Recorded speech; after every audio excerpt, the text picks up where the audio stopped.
केंद्र की सत्ता में वापसी का सपना संजोए बीजेपी ने यूपी में 74 से ज्यादा सीटें जीतने का लक्ष्य दिया है। लेकिन ऐसी कई सीट हैं जहां बीजेपी के लिए बड़ी चुनौती है, क्योंकि बीजेपी को इन सीटों पर 2014 में बेहद कम अंतर से जीत मिली थी। चाहता है कि मोदी जी फिर से प्रधानमंत्री बने।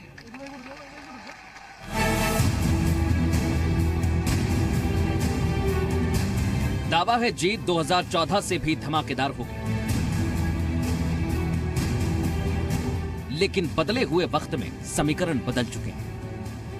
आंकड़े बताते हैं 2014 में 73 सीट जीत लेने का कारनामा कर दिखाने वाले बीजेपी गठबंधन के लिए ये बिल्कुल आसान नहीं होगा, क्योंकि जहां 2014 में विपक्ष बिखरा हुआ था, वहीं इस बार मुकाबला त्रिकोणीय है। कांग्रेस ने जहां पूरी ताकत झोंक रखी है, वहीं एसपी, बीएसपी और आरएलडी एक मंच पर आ चुके हैं। अलबत्ता बीजेपी के सामने तकरीबन 20 सीटों पर दोहरी चुनौती का सामना करना तय है। हालांकि बीजेपी ऐसी किसी भी चुनौती से इनकार करती है।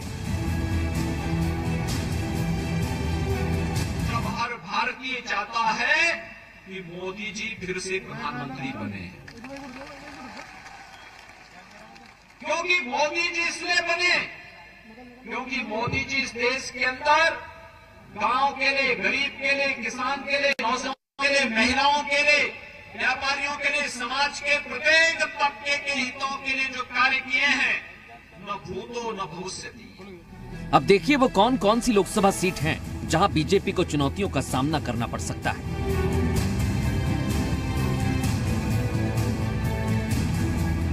संभल, रामपुर, बस्ती, गाजीपुर, कौशाम्बी, सहारनपुर, इलाहाबाद, लालगंज, हरदोई, श्रावस्ती, कुशीनगर, संत कबीर नगर, नगीना, खीरी, डुमरियागंज, धौरहरा, बांदा, घोसी, जौनपुर और बलिया।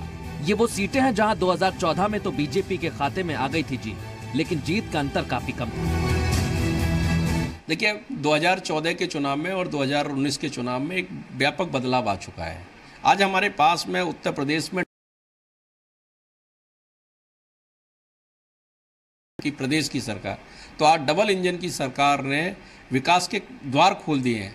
आज हमने गरीबों के लिए, पिछड़ों के लिए, वंचितों के लिए, शोषितों के लिए और उत्तर प्रदेश के गौरव के लिए, उत्तर प्रदेश के विकास के लिए जो काम किए हैं, वो जो जीत का अंतर हमारा कम था, उसको बढ़ाने का काम करेंगे। इन सभी सीटों पर बीजेपी सांसदों की जीत का अंतर 10% से कम रहा था। लिहाजा अब जबकि एसपी, बीएसपी और आरएलडी एक साथ चुनाव मैदान में है, बीजेपी को इन सीटों पर चुनौती मिलना तय है।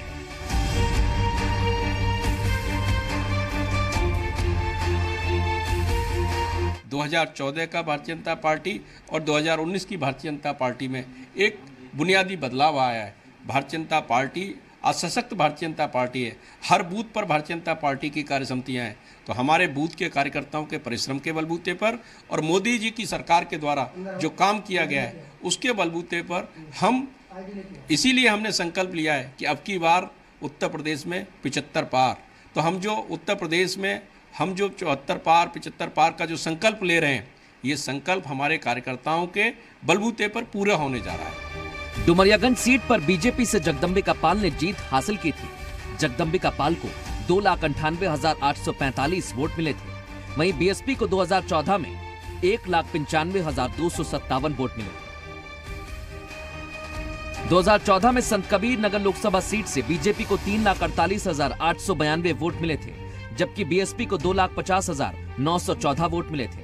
जीत का अंतर 1 लाख से भी कम था। रामपुर लोकसभा सीट से बीजेपी के डॉक्टर नेपाल सिंह को 3,58,616 वोट मिले, जबकि सपा के नसीर अहमद खान को 3,35,181 वोट मिले थे। जीत का अंतर 23,435 वोट रहा था। याद रखना, यमुना मैया के कार्य को पिछली सरकारों ने नामुमकिन कर दिया था, लेकिन नामुमकिन को मुमकिन बनाने का नाम मोदी है। याद रखना, जो सपा, बसपा, कांग्रेस के लिए नामुमकिन था, वो मोदी के लिए मुमकिन है, और इसीलिए तो आज गंगा मैया अविरल और निर्मल हुई है। बस्ती सीट पर 2014 में बेहद कांटे की टक्कर रही थी। बीजेपी उम्मीदवार हरीश चंद्र ने 2014 में महज 33,562 वोटों से एसपी उम्मीदवार ब्रज किशोर सिंह को हराया था। वहीं कौशाम्बी सीट पर बीजेपी को 42,847 मतों से जीत मिली थी। सहारनपुर लोकसभा सीट पर भी जीत का अंतर 65,090 वोट रहा था। 80 सीटों वाला उत्तर प्रदेश दिल्ली की कुर्सी की किस्मत तय करता रहा है। बीजेपी भी बखूबी जानती है कि यूपी के समीकरण बदले तो दिल्ली का रास्ता आसान नहीं बनेगा। लिहाजा सारी कवायद इसी ओर है कि 2014 में जिन सीटों पर जीत मिली थी उन्हें बरकरार रखा जाए। ब्यूरो रिपोर्ट, जी मीडिया।